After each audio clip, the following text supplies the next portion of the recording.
శ్రీ గురుభ్యో నమ.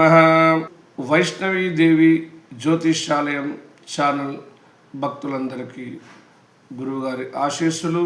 మనము దేవి శరన్నవరాత్రి ఉత్సవాలలో మహిషాసురమర్దిని అవతారము కొలుస్తున్నాము. ఈ రోజున ఈ అమ్మవారు మరి ఈ పేరుతో ఎందుకు పిలువబడుతున్నది అనగా, రంభుడు కరంభుడు అనే ఇద్దరు రాక్షసులు, దానవుల వంశంలో పుట్టినటువంటి వాళ్ళు కానీ వాళ్ళు సద్బుద్ధి కలిగినటువంటి వాళ్ళు ఈ యొక్క రంభుడు కరంభుడు. అయితే వీరికి సంతానం లేక సంతానం కొరకు వీరిద్దరు కూడా తపస్సు చేయడానికి వెళ్ళారు.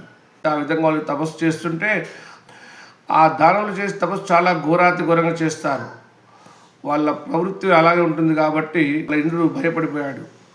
అయితే సహజంగా ఏంటంటే, ఇంద్రుడు ఈ ఎవరైనా తపస్సు దానవులు చేస్తే మన మీద యుద్ధానికి వస్తున్నేమో అనుకున్న అటువంటి విషయాన్ని ముందుగానే గుర్తెరిగి వాళ్ళను సంహరించాలని చెప్పేసి ఆ యొక్క దేవతలను కోరుకునేటువంటి వాడు.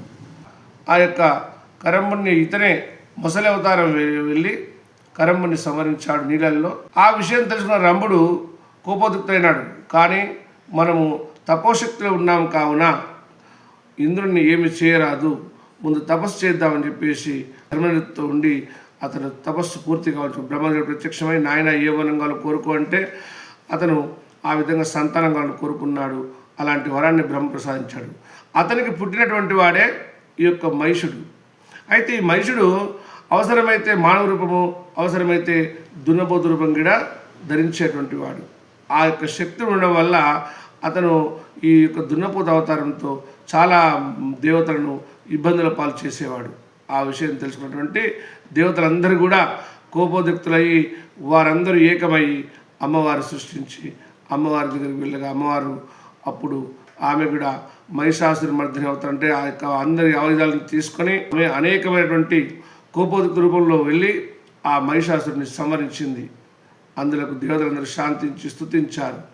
ఆ విధంగా అమ్మవారికి మహిషాసురమర్దిని అని పేరు వచ్చింది. అంటే ఆ యొక్క మహిషుడనే రాక్షసు సంహరించడం వల్ల మహిషాసురమర్దిని అని పేరు వచ్చిందన్నట్టు. అయితే ఈ రోజున అమ్మవారికి మనము ధరించాల్సిన చీర ఎరుపు రంగు చీర. ఈరోజు నైవేద్యము పెరుగన్నముతో మనం అమ్మవారిని సేవించాలి. ఎందుకంటే కోపోద్రిక్తులలో ఉన్నటువంటి తల్లి కాబట్టి శాంతి స్వభావంగా మనము ఆరాధించాలి. అందుకని పెరుగన్నం పెట్టినట్లయితే ఆ యొక్క ఉగ్రరూపమును చల్లబడి శాంతిగా మారుతుంది అమ్మవారు. సర్వే జన సుఖినో భవంతు.